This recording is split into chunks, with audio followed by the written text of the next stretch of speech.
नमस्कार। मैं 10वीं कक्षा का जो है वो थर्ड चैप्टर लेके आपके सामने प्रस्तुत हूँ। थर्ड चैप्टर जो है उसका नाम है जल संसाधन। आज हम जल के बारे में बात करेंगे। कुछ भविष्यवाणियां हमारी ऐसी हुई हैं। अभी कोरोना का प्रकोप आपके पास 2000 में चला हुआ है। अभी हाल ही में आप देख रहे हैं कितने लोग मारे गए हैं, लेकिन भविष्यवाणी ये हो चुकी है कि 2025 तक तकरीबन जो है वह 20 करोड़ से अधिक लोग जो हैं वह पानी की दुर्लभता को सहन करना उनको पड़ेगा, या जो गंदा पानी है उसको प्योरीफाई करके जो है उनको प्रयोग करना पड़ेगा। हम अगर बात करें तो विश्व का लगभग जो पानी का भूभाग है वह 96.5% है। ये 96 पॉइंट जो है वो 5% सिर्फ जो है वह पानी का है। अगर इसी पानी की बात करें तो इसी में हम भौम जल की बात करते हैं, तो भौम भौम जल जो है वो सिर्फ जो है वो 2.5% है। हमने बात की कि भौम जल होता क्या है। भूमि के अंदर पाया जाने वाला जो जल होता है वो भौम जल के नाम से जाना जाता है। फॉर एग्जाम्पल हमारे नेचुरल स्रोत, हमारे कुएं, हमारी बावड़ी इत्यादि जो है, बारिश का पानी जो है वह हमारे पृथ्वी के छिद्रों के द्वारा अंदर चला जाता है और वह पानी पीने योग्य होता है, जिसे हम भौम जल कहते हैं। तो हमने प्रतिशत देखा 2.5% सिर्फ भौम जल है। इसके अलावा अगर मैं बात करूं तो 70% वाटर ऐसा है जो हिमखंडों में है। वो सारा ही हिमखंडों में है, चाहे हम अंटार्कटिका की बात करें, चाहे हम ग्रीनलैंड की बात करें, तो उन हिस्सों में जो है यह सारा जो है वह हिमखंडों का पानी पाया जाता है। और अगर बात की जाए तो भारत में सिर्फ 4% हिस्सा जो है वह जल वृष्टि का होता है, यानी कि वर्षा का होता है, और भौम जल के रूप में यही वर्षा का जल हम प्रयोग करते हैं। आज हम जल के बारे में बात करेंगे। तो जल एक नवीकरण संसाधन है। नवीकरण, थोड़ा सा ध्यान देंगे। हम बात कर रहे हैं कि ये आपके जो है वो महासागर है, और ये महासागर है, मैं यहीं से बात कर रहा हूं कि ये हमारा भारतवर्ष है। अगर तो भारतवर्ष जो है इसके एक तरफ जो है वह अरब सागर और नीचे हिंद महासागर, बंगाल की खाड़ी पाई जाती है। जब जो है वह सूर्य का ताप अत्यधिक पड़ता है तो यह भौम जल से वाष्पीकरण होता है, और वाष्पीकरण होके वह वाष्प जमीन की तरफ चलना शुरू हो जाता है। यही वाष्पीकरण जब जमीन की तरफ चलता है तो जमीन में जो है यह भूभाग में वर्षण करता है, और वर्षण करके जो है वह नदियों के द्वारा, नालों के द्वारा और अन्य रास्तों के द्वारा भूमि के अंतर या फिर से महासागरों में मिल जाता है। फिर से वही प्रक्रिया शुरू हो जाती है, फिर से सागरों में जल मिल जाता है, सागरों से जल वाष्प बनते हैं, जल वाष्प बन के फिर वो वर्षण होता है। इसलिए हम कह सकते हैं कि जल एक नवीकरण योग्य संसाधन है। जल को नवीकरण योग्य संसाधन किसे कहा जाता है, इस प्रश्न का उत्तर मैंने आपको बता दिया कि क्यों। आप विद डायग्राम बना सकते हैं। महासागरों से जो है वो क्या हो रहा है, जल वाष्प बन रहे हैं, जल वाष्प बन रहे हैं, और वो जल वाष्प कहाँ जा रहे हैं, वो भूभाग की तरफ जा रहे हैं, और भूभाग की तरफ जाने के बाद जो है वह वहां पर जो है वो वर्षण कर रहे हैं, और वर्षण के बाद वह पानी जो है वो भूमि के अंदर सतह में जाम हो जाता है, जो भौम जल होता है, और कुछ पानी जो है वो नदी, खड्डों, नालों के द्वारा नदियों में मिलता है, और नदियों के द्वारा जो है वो फिर से समुद्र में मिल जाता है। तो इसे भौम जल के नाम से जाना जाता है। आपने देखा होगा टेलीविजन के माध्यम से, रेडियो के माध्यम से, या सार्वजनिक जगह पर, या आपके विद्यालय में जो पानी पीने योग्य होता है उसके आगे कुछ लिखा होता है, कृपया पानी को व्यर्थ न गवाएं, जितना प्रयोग कर सकते हैं उतना प्रयोग करें, जल ही जीवन है। अगर वायु के बाद में बात करूं तो जल हमारे लिए बहुत बड़ी प्राथमिकता है, जिसके बगैर हम जीवित नहीं रह सकते। तो इसलिए जो है वह जलों का महत्व अत्यधिक हमारी जिंदगी में हो जाता है।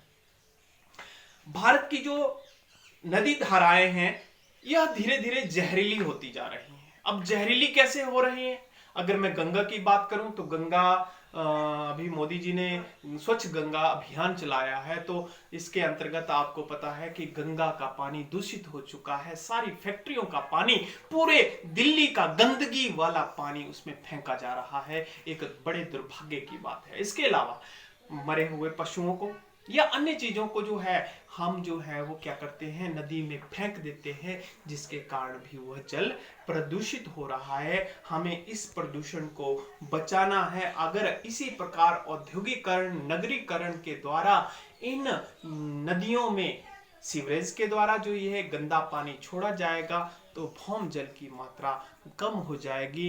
एक आंकड़ों के अनुसार भारत का जो उत्तरी पश्चिमी भारत का भाग है, जिसमें मैं आपको बता दूं राजस्थान, हरियाणा, पंजाब, हिमाचल के कुछ हिस्से, दिल्ली और उत्तर प्रदेश का भूभाग जो है वो आता है। यहाँ पर आंकड़ों के अनुसार 2025 तक जो है वो भौम जल पानी की दुर्लभता आ सकती है। बहुत सारे परिवारों को पानी मिलना कम हो जाएगा, या वो पानी जो है वो पीने योग्य नहीं होगा, वो दूषित होगा। इसके अलावा अत्यधिक स्तर पर सिंचाई की जा रही है, तो सिंचाई में क्या किया जा रहा है आजकल, कीटनाशक उर्वरकों का प्रयोग, जिसके कारण जो है वह नदी के द्वारा जो पानी होता है वह भी जो है वह दूषित होता जा रहा है। हम आज बात करेंगे बहुउद्देशीय परियोजना। प्रश्न है, बहुउद्देशीय परियोजना किसे कहते हैं? बहुउद्देशीय परियोजना के लाभ और हानियां लिखें। चलिए मैं आपको जो है वह पहले बहुउद्देशीय परियोजना बता देता हूं। ऐसी परियोजना जो बहुत सारे उद्देश्यों की पूर्ति करती है। बहुउद्देशीय परियोजना बहुत सारे उद्देश्यों की पूर्ति। अब ऐसी कौन सी परियोजना होगी जो बहुत सारे उद्देश्यों की पूर्ति करते हैं? थोड़ा हम ध्यान देंगे तो बहुत उद्देशीय परियोजना के बारे में जो है वो थोड़ी सी जानकारी हम प्राप्त कर लेते हैं। बहुउद्देशीय परियोजना हमने आपको बता दिया। मैं थोड़ा एग्जांपल आपको नियर अबाउट का लेता हूं। ये हमारी सतलुज नदी आ रही है मानसरोवर झील से, और मानसरोवर झील से जब आ रही है तो इसके साथ बहुत सारी खड्डे, नदियां, नाले जो हैं वो आपस में मिल रहे हैं और यह आगे की तरफ बढ़ रही है। और जैसे ये आगे बढ़ रही है इसका जल स्तर भी जो है वो बढ़ रहा है, और जल स्तर बढ़ रहा है। ऐसी अवस्था में इसके ऊपर एक सोच की गई और इसमें क्या किया गया, यह जैसे ही पंजाब की बाउंड्री पर जाता था तो इसके ऊपर बहुउद्देशीय परियोजना लगाने की सोच रख दी गई, और इसके ऊपर इस पानी को रोक दिया गया और एक जो है वह बांध बना दिया गया, जिस बांध का नाम है भाखड़ा बांध। भाखड़ा बांध की अगर मैं बात करूं तो भाखड़ा बांध जैसे ही बना, भाखड़ा बांध एक जो है वो बहुउद्देशीय परियोजना है, तो भाखड़ा बांध में जो है वो नदी के पानी को रोका गया। जब ये पानी रुकना शुरू हो गया तो यहाँ पर जो है वह बहुत सारे लाभ लोगों को प्राप्त होने शुरू हो गए, और यह भाखड़ा बांध बनने के बाद गुरु नानक देव के नाम से यह जो झील है इसका नाम गोविंद सागर झील जो है वो पड़ा। गोविंद सागर जो झील है यह झील मानवकृत है, मानव के द्वारा बनाई गई है, और यह जो है वह एरिया जो है वो सारा पानी से भर जाता है। जब जरूरत होती है तो इस भाखड़ा बांध से पानी को छोड़ा जाता है टरबाइन के द्वारा। जब पानी का जल स्तर कम हो जाता है, नेचुरल सतलुज नदी रहती है, और उसके पश्चात फिर से जो है वह पानी जो है वो इसमें भर दिया जाता है। अब देखिए, जब भाखड़ा बांध जब बना तो उसके बाद बड़े से टरबाइन पर, यहां बड़ा टरबाइन लगाकर जो है वो पानी गिराया गया।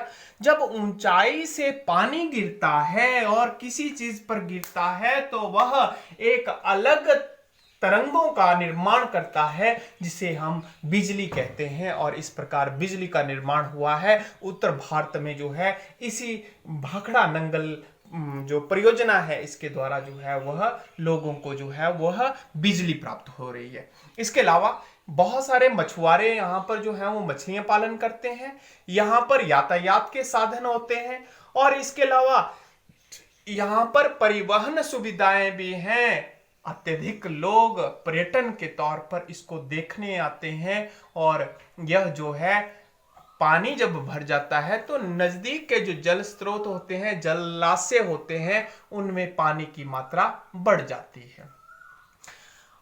अब ध्यान दें कि जब ये गोविंद सागर झील बनी तो बनने के बाद इस सारे एरिया में क्या हुआ, इस सारे एरिया में जो जीव जंतु थे वो जो है वो विलुप्त हो गए, उनको भागना पड़ा। यहाँ जो लोग बसते थे उनको जो है वह यहाँ से कहीं और जाना पड़ा, विस्थापन हो गया। यहाँ जितनी भी वनस्पति थी वो सारी वनस्पति जो है वो जंगल में आने, वो पानी के अंदर आने की वजह से जो है वह खत्म हो चुकी है। जिसका उदाहरण जो है वो पुराना बिलासपुर, व्यासपुर जो है वो शहर दिया जाता है। यहाँ पर सारे बिलासपुर वासी जो हैं वो तबाह हो गए थे, उनके घर जो हैं टूट गए थे, उनकी वनस्पति और उनकी जो है वो पुरातन धरोहर जो है वो जलमग्न हो चुकी है। चलिए, हम बहुउद्देशीय परियोजना की बात कर रहे थे। बहुत सारे उद्देश्यों की पूर्ति के लिए जो परियोजना चलाई जाती है उसे बहुउद्देशीय परियोजना के नाम से जाना जाता है। इस परियोजना के अंतर्गत बहुत सारे लोगों को रोजगार के अवसर सृजन करने के साथ साथ जो है वो सरकार ये देखती है कि इसका लाभ जो है वो अत्यधिक स्तर पर अत्यधिक परिवारों को पहुंच सके। इसके लाभ निम्नलिखित प्रकार से हैं। नंबर 1, बहुउद्देशीय परियोजनाओं के द्वारा बिजली का निर्माण होता है। नंबर 2, बहुउद्देशीय परियोजना सिंचाई के लिए लाभकारी है।